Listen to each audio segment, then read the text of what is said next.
Okay, so good afternoon, everyone. Welcome to today's webinar, which focuses on the topic of data migration to Koha LMS.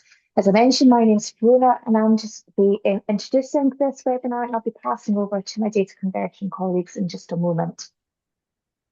So what we're going to be talking about today is how some information and some ideas and some facts about exporting data from your legacy library management system, how we then manipulate it and do all the data mapping and relevant configuration so that it can apply into Koha. And then we're talking to you about the tests that we do as well, the loads that we do, the test load, initial load, final load, and what's expected during those phases. So I'd like to introduce to you our data migration experts. With me on the webinar at the moment, I have Bernard Scaife, who is our data migration specialist, and Hello. Rachel Stewart works alongside Bernard and his team, helping him to do the data migration projects as well. So Bernard, I'll pass over to you, please, to just lead on this webinar. Thank you. Brilliant. Thank you very much, Fiona. Yeah, we'll look at a bit of this. We'll start with the how we export the data from your current system. The first thing is that we have a special server at OpenFifth called Nextcloud, which makes sure that when the data comes across, it's in a secure location. So data security is very important to us. So you get an account set up to do that. And then the next thing is we've got to get the data out of your current system. So data extraction, we have a number of different techniques that we can use. Sometimes we use tools from your current system. So you would run a report, for example. Sometimes we would request the data from your current supplier.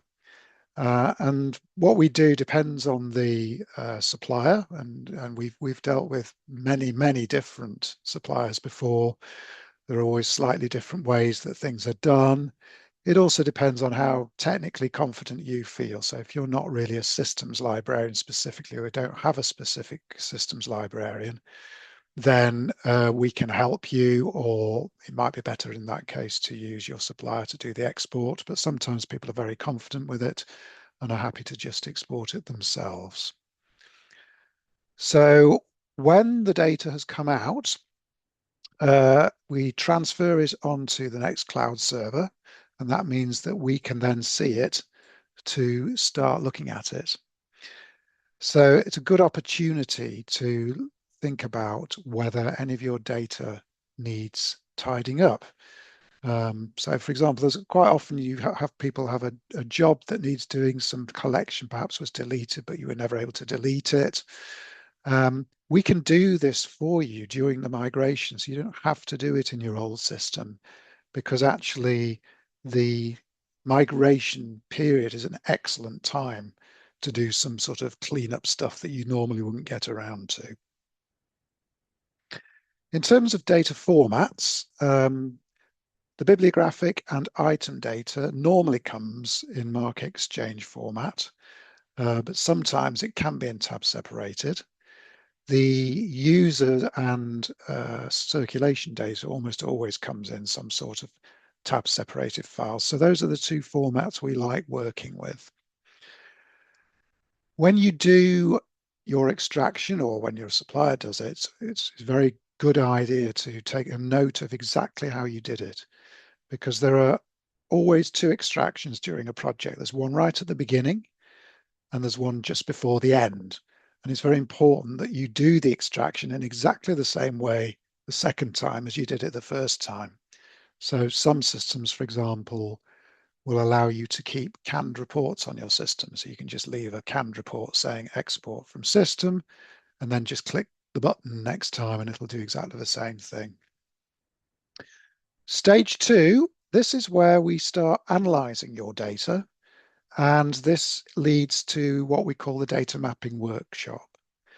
So we try to identify some core fields. These are structural fields in Koha that you're going to need to have. Some of the mandatory ones are library and item type or user category. But there can be other ones like shelving locations, collection codes. They may be called other things in your old system. And we need to find them, and we try to find them, and we try to assign counts to them. So there is very much a quality control element of what we do.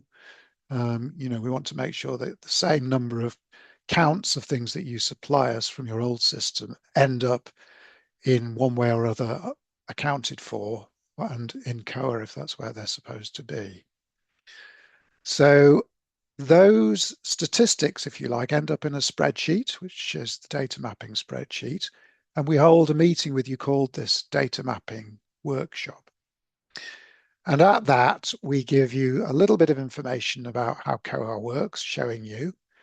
And we start looking at how we're going to map those fields from the old LMS into Koha.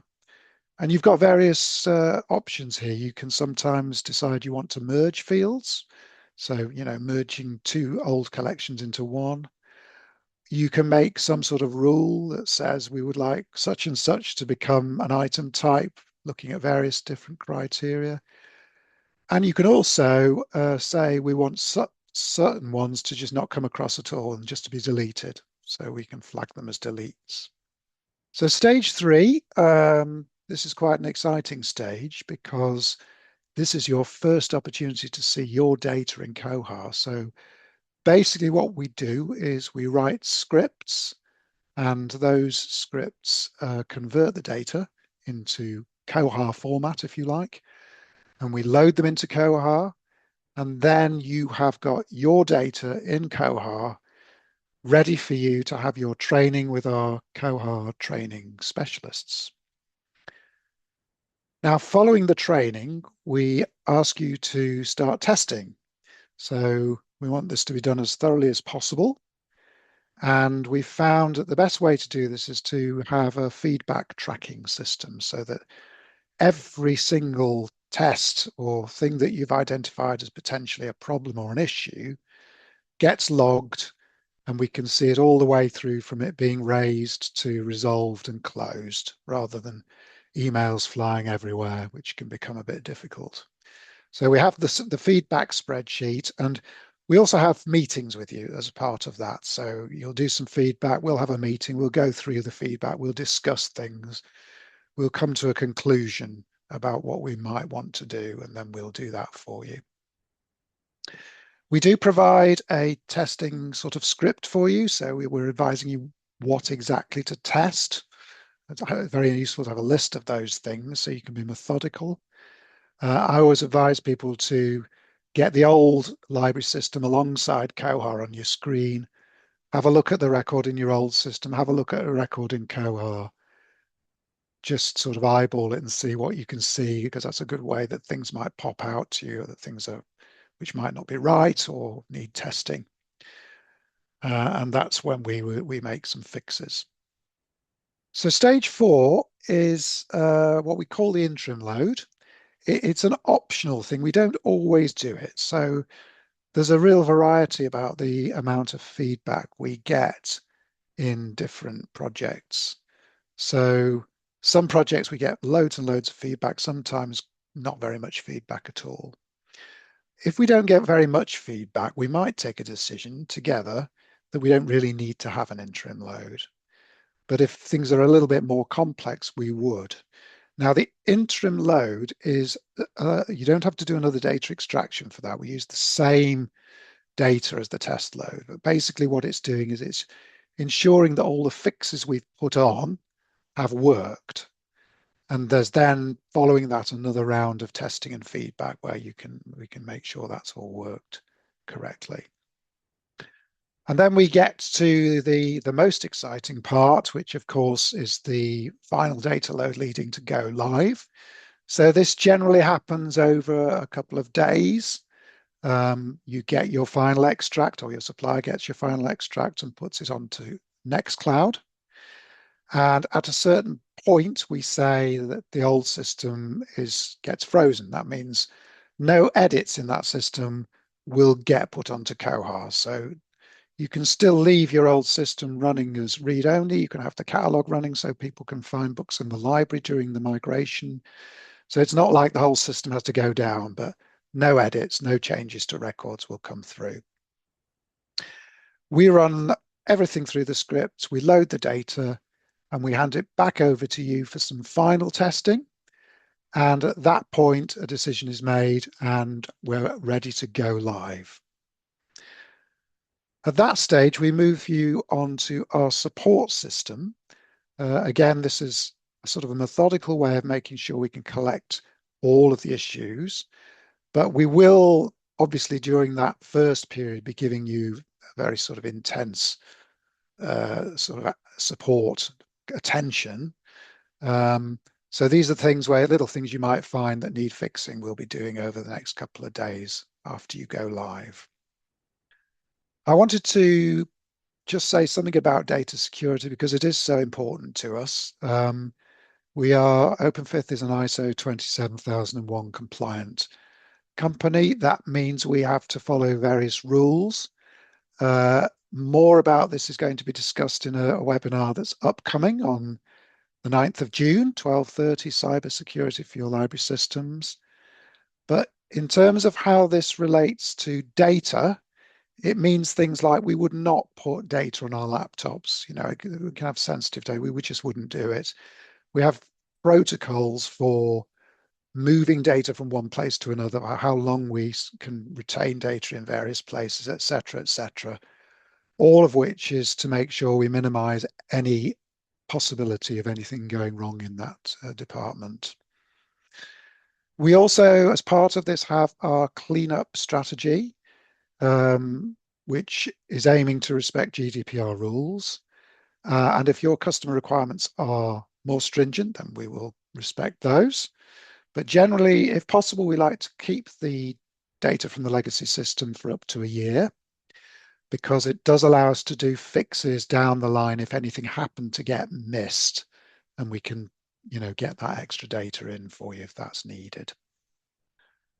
So yeah, that's basically it.